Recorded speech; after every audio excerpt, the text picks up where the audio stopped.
The titanium pen cost more than Paige Holloway's monthly rent, and in about 10 seconds, it was going to ruin her mother's life. She watched it from the far end of the mahogany conference table, a matte black Montegrappa, poised between Gavin Thorne's fingers, 2 inches above the signature line on the final page of the acquisition agreement. Around her, 7 people in suits that collectively cost more than her car sat in the held-breath quiet of people who sensed finality. The 43rd floor of the Fairmont Chicago glittered with April light off Lake Michigan, but Paige wasn't looking at the water. She was looking at page 7. Subsection 14 said, indemnification transfer upon federal investigation. The font was 2 points smaller than the surrounding text. Not enough to be obvious, but enough to be deliberate. She'd almost missed it. She would have missed it entirely if she hadn't spent the last 14 months wading through Medicare billing audits at Harborview Care Center, the memory care facility where her mother had lived since the diagnosis. Harborview, one of the 11 facilities in the Meridian Health Group, the chain that Gavin Thorne's company was about to acquire for $460 million. The clause read, in the event of a federal investigation into any billing irregularity at any entity within the acquired group, all financial liability shall transfer automatically to the acquiring party. Not shared, not proportional, all. Paige knew about the billing irregularities at Meridian. She'd found them 3 months ago in a routine review. She'd flagged them to her supervisor, who'd quietly told her to refile them as resolved. She hadn't understood why then. She understood now. If Gavin Thorne signed this document and the DOJ opened an investigation into Meridian's Medicare billing, and they would, because someone had made sure they would, Thorne Capital wouldn't just take on the hospitals, it would absorb every penny of federal liability. $460 million in acquisition costs, plus whatever the DOJ decided to fine. His company would be insolvent within 90 days. The hospitals would close. All 11 of them, including Harborview, including the room on the 2nd floor where her mother, Patricia Holloway, sat by the window every afternoon and waited for Paige to visit. Gavin Thorne's pen touched the paper. Paige stood up. She hadn't planned it. Her chair scraped against the marble floor, and everyone in the room looked at her. The temp girl, the nobody who organized document packets and brought in coffee and was supposed to be invisible. She was 28 years old, and she was wearing her good blazer, and she was the least important person in this room by every measure that mattered to these people. She walked to his end of the table. She set down the wrong signature page, the placeholder she'd kept in the back of the packet, directly on top of the document he was about to sign. "I'm sorry, Mr. Thorne," she said, her voice steady in a way her hands were not. "Wrong page. One moment." He looked up. Gavin Thorne in photographs was formidable. In person, he was something else. Broad-shouldered, dark-haired, with eyes the color of storm water over steel and roughly the same temperature. He was 41 years old and had the kind of stillness that came from decades of learning not to react before fully understanding a situation. He understood that something was happening. She leaned down to collect the papers, and she brought her mouth close to his ear. Cedar, something colder underneath, like November. "Page 7, she said, barely a breath. Subsection 14A, read it before you sign anything. She straightened up, tucked the documents under her arm, and walked back to her seat. The room was silent except for the ventilation system, and someone's expensive watch ticking away the seconds. Russell Hale cleared his throat. He was Gavin's CFO, had been for 12 years. A trim man in his mid-50s with silver hair and a smile that was always 1 degree wider than whatever he was actually feeling. He sat to Gavin's right, and his thumb was tapping against the conference table in a rhythm Paige did not find comforting. "Gavin." His voice was calibrated, patient, the voice of a man who had been patient for a very long time. "I think we're all ready to move forward." Gavin didn't answer. He was reading page 7. The silence stretched. 5 seconds. 10. Paige watched Patrick Lennox, Gavin's in-house counsel, stare at his water glass with the focused intensity of a man trying to see through the floor. Patrick was in his late 40s, soft around the middle, and he'd been quietly unwell since the moment Paige had arrived at the Fairmont 4 days ago. She'd assumed it was deal pressure. She was revising that assumption. Patrick, quiet as a door closing. Patrick looked up. The color had left his face so completely, he looked like a photograph of himself left out in the sun. "Read 14 to me, out loud, for the benefit of everyone in this room." "Gavin, it's standard indemnification language. I reviewed it thoroughly." "Then it should be simple to explain." Gavin set down the pen. The small click of it against the table was very loud. "Take your time." Russell Hale's thumb stopped tapping. The Meridian team across the table, 3 representatives from their private equity parent, ArcPoint Group, exchanged looks so fast Paige nearly missed them. Nearly. Patrick said he needed to use the restroom and stood up. Gavin's hand closed around his wrist, a grip that looked casual and wasn't. "Sit down, Patrick." Patrick sat. He was shaking visibly from where Paige sat. "How long has Russell been running ArcPoint's shell accounts?" Gavin asked him. The room detonated. Russell was on his feet, the calibrated patience gone, something uglier surfacing underneath. He said something short and gestured to the 2 men near the door, men Paige had assumed were Thorn Capital security. They weren't. One of them reached inside his jacket. Paige dropped under the conference table. She heard the crack of something heavy hitting the glass wall, a voice cut off sharply, the thud of furniture overturning. She pressed her back against the table leg and breathed through her nose the way she used to tell her mother to breathe during the bad nights. A hand appeared at her eye level. She looked up. Gavin Thorne was crouched beside her. He had a cut above his left eyebrow bleeding cleanly, and his expression was the flattest thing she'd ever seen on a human face. "Service corridor," he said, "now." They didn't run. Running attracted attention.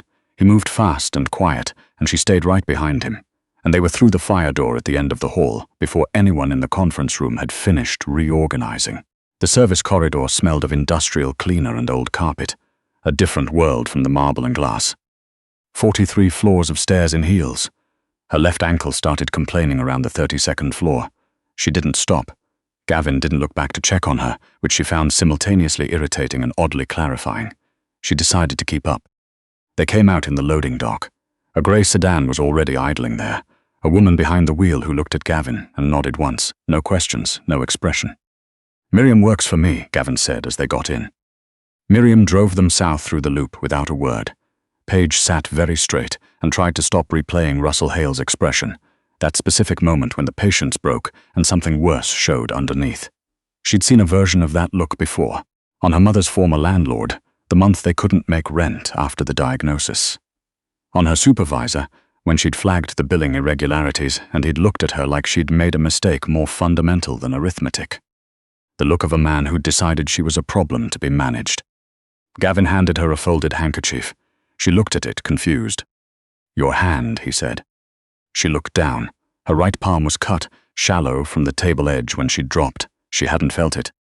"Thank you," she said, pressing the cloth against it. "Why did you say something?" He asked it the same way he'd asked Patrick about the clause, direct, no warmth, no preamble. Like a man who'd learned that warmth was often a delivery system for something worse. "Because I know what that clause does," Paige said, "and I know what happens to the hospitals if Thorn Capital goes insolvent." She paused. "My mother lives at Harborview. I've been auditing their financials for 14 months. I recognize the wording because I spent 2 weeks trying to understand why their Medicare billing was routed the way it was." She looked at him. It was the exact same structure.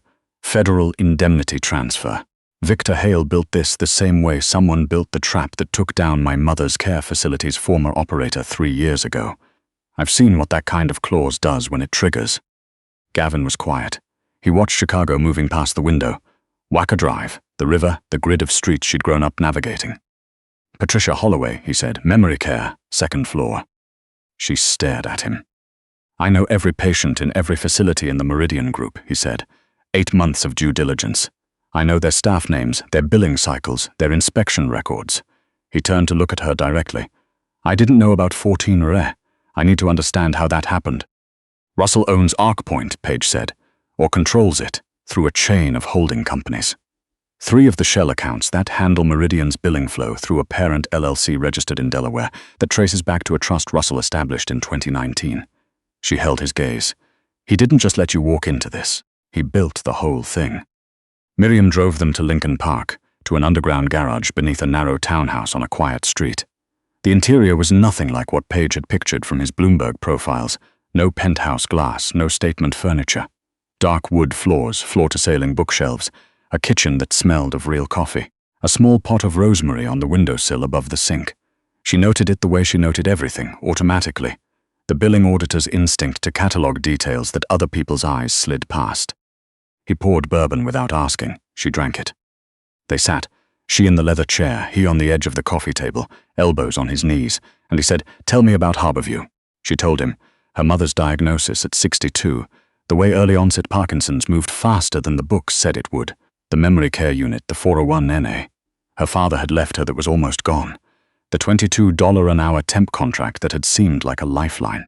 She told him about the supervisor who'd told her to refile the irregularities as resolved, and the temp agency called 2 days later that had placed her at Belden and Crane. "I thought it was a coincidence," she said. "It wasn't," he said. "No." He looked at her for a moment with something recalibrating behind his eyes. "You could have walked away," he said. "You'd already flagged the discrepancies. They threatened you off it. Your name wasn't going to be on any signature line." "It was my mother's home," Paige said, "and it would have been your signature." They worked for 4 hours after that, the laptop open on the coffee table between them, Paige walking him through the shell structure layer by layer, the Delaware Trust, the ArcPoint connection, the way Russell had positioned himself as seller while secretly controlling both sides. It was meticulous work, the kind she'd done alone for months in a Harborview conference room at 6 in the morning before her shift started. Having someone across from her who could follow every step without asking her to slow down was, she realized, a slightly strange relief. Gavin took notes left-handed in a small leather notebook, precise and without flourish, and his questions were so specific that they told her he was already several moves ahead of wherever she was pointing. "The biometric authorization key," Paige said. "Russell needs it to move the assets once the clause triggers. He has to execute the transfer personally. It's a physical device, probably on him at all times now that the signing is blown." She sat back. "He can't complete this without it." Something almost happened to Gavin's face. "You know about biometric authorization protocols." "I read everything," Paige said. "It's a problem." That time it finished happening, just barely, just a fraction of a real smile, and something in her chest responded to it before she could do anything about that. Then the kitchen window exploded inward. He had her on the floor before she'd processed the sound, his body angled between her and the window, glass skittering across the rosemary and the floorboards. The rosemary, she thought absurdly. I hope it's okay. They went out through the back door and into the alley, and this time they did run. The second car was a Subaru, and Miriam drove south and fast while Gavin kept Paige's head down in the back seat. Paige counted her own breathing and tried to think past the adrenaline. "He's going to move the timeline," she said. "If he thinks you got away without signing, he'll tip the DOJ himself tonight and trigger the clause through the investigation notice. He doesn't need your signature if the federal filing creates the transfer automatically. How long do we have?" "If I were him, I'd make the call before midnight." She sat up carefully. "Is there anything this week where he'd be publicly visible? He won't want to do this from somewhere anonymous. He'll need to be somewhere he can establish that he had nothing to do with the investigation being opened." A pause. "The Community Health Alliance Gala, Thursday night, the Rookery Building." Gavin's voice had a particular flatness on the next words. "He's the keynote. Healthcare philanthropy." "He'll be there," Paige said, "which means we have 3 days." Miriam drove them to Pilsen, to an auto body shop called Vega's with a hand-painted sign and a light burning in the window at 1 in the morning. The woman who opened the side door was in her 60s, with paint-stained hands and silver-streaked hair, and the bearing of someone who had seen significantly worse. "You look like you fell down something," she said to Gavin. "A building," he said. "Donna, this is Paige Holloway." Donna Vega studied her. Not the way people studied her when they were deciding whether she was important. The way people studied her when they were deciding whether she was real. "You're the one who stopped him from signing." "Yes." She opened the door wider. "There's soup." The apartment above the shop was small and warm, and smelled of turpentine and something with garlic. Donna set 2 bowls on the kitchen table and left them alone, which Paige appreciated more than she had words for just then. They ate outside. Chicago settled into its 3 a.m. version of itself. "Can I ask you something?" Paige said. He waited. "The Meridian deal, 11 community hospitals, all in underserved areas, all running on the thinnest margins possible. It's not your portfolio. You do commercial real estate." She looked at him. This felt like someone trying to do something that mattered. He was quiet long enough that she thought he wasn't going to answer. "My daughter was born premature," he said finally. "She spent 11 weeks in a NICU at a community hospital in Gary, Indiana. The kind that treats everyone who walks in, regardless of what they can pay, and operates on what's left over." He turned his soup bowl in his hands. "She's 9 now. She has strong opinions about breakfast cereal and a gymnastics class on Tuesday evenings." A pause. I've spent 3 years trying to figure out how to keep hospitals like that one from disappearing. Meridian was the first time I found something I could actually stabilize rather than just donate to. He set the bowl down. Russell knew that. He knew I wouldn't walk away. Paige thought about her mother sitting by the Harborview window, watching the bird feeder, waiting. "Then we get it back," she said. He looked at her. Something settled between them in the small kitchen. Not comfort exactly, but something that recognized itself. "Sleep," he said. "We have 3 days and we need all of them." Thursday came with rain and the particular cold that Lake Michigan pushed into Chicago in April, the kind that came through your coat regardless of how good the coat was. The Rookery building glittered through it anyway, a Frank Lloyd Wright interior that had been turned into one of the city's most photographed event spaces, full of hospital executives and philanthropists and the kind of lawyers who liked their networking loud. Paige stood in the lobby restroom and looked at herself in the mirror. The dress Donna had produced from somewhere, asking no questions, which Paige was beginning to understand was Donna's primary mode of operation, was a deep midnight blue that moved like water, and her hair was up, and she looked like someone who belonged here, rather than someone who was 3 months behind on her student loan deferment. Her phone was in the small clutch, recording. "Audio check," Gavin said through the earpiece Miriam had fitted for her in the car, nearly invisible, flush with her ear. "Clear," Paige said to her own reflection. "He's at the bar, east side of the main floor. 2 men with him, both Arc-Point security." She found Russell Hale with a glass of scotch and an easy cluster of people orbiting him, the particular gravity of a man who had always expected to be the center of whatever room he was in. He looked good, relaxed. Whatever had happened at the Fairmont 4 days ago, he'd packed it away somewhere tidy in his mind and moved on. He was already on the other side of it, already running the next version of the plan. She walked toward him. "Mr. Hale." She watched his face, the flash of shock, the rapid recalibration, the smooth lid dropping back into place. He was very good. She'd spent 4 days studying that drop. "Miss Holloway." He excused himself from the cluster with a murmur and touched her elbow, steering her gently toward the edge of the room, toward the corridor that led to the smaller event spaces. "This is quite a surprise." "I imagine it is." "You've had a difficult week," he said, keeping his voice low and collegial. The voice of a reasonable man discussing a minor misunderstanding. There was some confusion at the Fairmont. These things happen in complex deals. "Confusion," she said. "Documentation errors, miscommunications. Nothing that can't be corrected, given goodwill on all sides." He steered her past a pillar, angling so his back was to the main room. "You're a smart young woman. You work in medical billing. You know how documents get misread." "I know exactly how 14 reads," Paige said. "I also know about the Delaware Trust and the Arc-Point holding structure, and the Medicare billing discrepancies that your contact at Harborview told my supervisor to bury in January." She held his eyes. "I want 3 things from you, Mrs. Hale. The Meridian acquisition closes on original terms with a corrected indemnity clause. The billing discrepancies get reported accurately to CMS, no retroactive liability to Thorn Capital, and my former supervisor resigns by end of business Friday." Something moved through his expression. Not fear yet, the earliest edge of it. "Or," he said, "or I walk over to the woman in the silver blazer near the entrance. She's been here since 7. I've spent the last 3 days writing a very thorough summary of the Arc-Point structure, the shell accounts, and the timeline of the clause insertion. It has sources, backups, and exhibits." She tilted her head very slightly. "You built something careful, Mr. Hale. 1 crack and everything flows out." The string quartet in the main hall was playing something from Vivaldi. Paige could hear it clearly from where she stood, which meant her heart was not, in fact, as loud as it felt. "You came here alone," he said. "Did I?" she said. From the end of the corridor, quiet as the space between notes, Gavin Thorne walked toward them. Russell moved fast, practiced, decisive. Gavin was faster. A clean intercept, Russell against the wall with his wrist controlled, the biometric token in Gavin's other hand. No one in the main hall looked up. Donna's contact, a financial services firm 2 blocks away, had arranged the access terminal.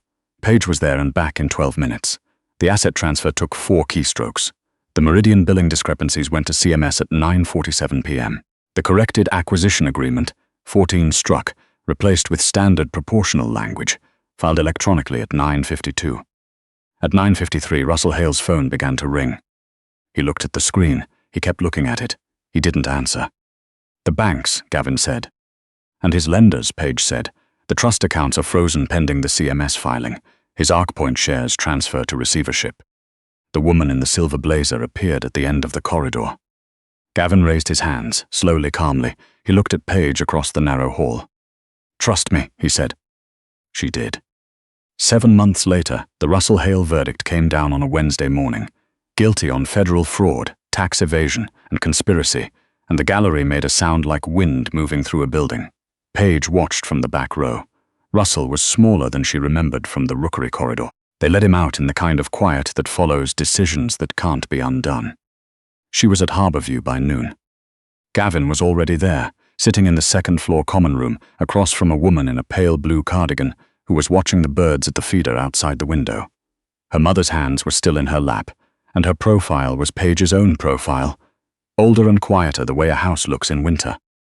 Gavin had a folded document in his hands, and he set it on the table between them as Paige crossed the room. She looked at it. A deed, the Harborview property itself, transferred into a standalone non-profit trust with an operating endowment. "It can't be acquired, consolidated, or closed," he said. "The endowment is structured for 40 years of operating costs, regardless of reimbursement rates." He paused. Patrick Lennox's cooperation agreement included consulting on the corrective structure. "Was that your idea?" "Miriam's." On the windowsill above the radiator, where there had been nothing last week, there was a small pot of rosemary. "A nice young man brought it," Paige's mother said, her voice clearer than usual today. "It came and went like a radio signal finding its frequency. He said you'd know what it meant." Paige sat down. She picked up the rosemary pot and held it in both hands and didn't say anything for a moment. Gavin reached into his jacket and produced a small envelope. Cream-colored, her name in handwriting she didn't recognize. Inside was a key, heavy brass, old-fashioned, the kind that belonged to a lock that meant something. "A building in Hyde Park," he said. "I bought it at 26 when I still thought I was going to be an architect. Then I wasn't, and it became a very expensive storage problem." He turned his coffee cup in front of him. "Good bones. Large windows on the upper floors. It would make a reasonable home for a financial consulting practice, if someone were inclined to start one." Paige looked at the key, then at him. "I'm going to need the corner office," she said. Something finished happening in Gavin Thorne's face, the thing that had almost happened in Donna's kitchen at 3 in the morning over cold soup, the thing she'd watched approaching for 7 months and hadn't let herself count on. He smiled, and it rearranged everything in the room. "Third floor faces east," he said. "You'd have the light in the morning." 3 weeks later, Paige signed her name on the consulting agreement.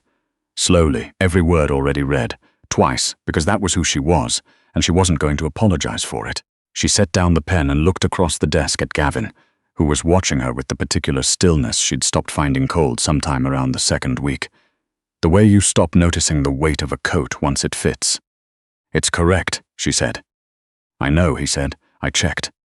She laughed, whole and easy without the small weight she hadn't even noticed it carrying for 4 years, since the diagnosis and the 401A, and the 14-month billing audit, and the 43 flights of stairs, and a $22 an hour temp contract that had turned into the most consequential decision of her life. Outside the Hyde Park windows, Chicago moved on the way it always did. Indifferent, enormous, full of documents waiting to be signed by people who hadn't read them carefully enough. Paige Holloway had always read carefully. It turned out that mattered more than she'd ever been told.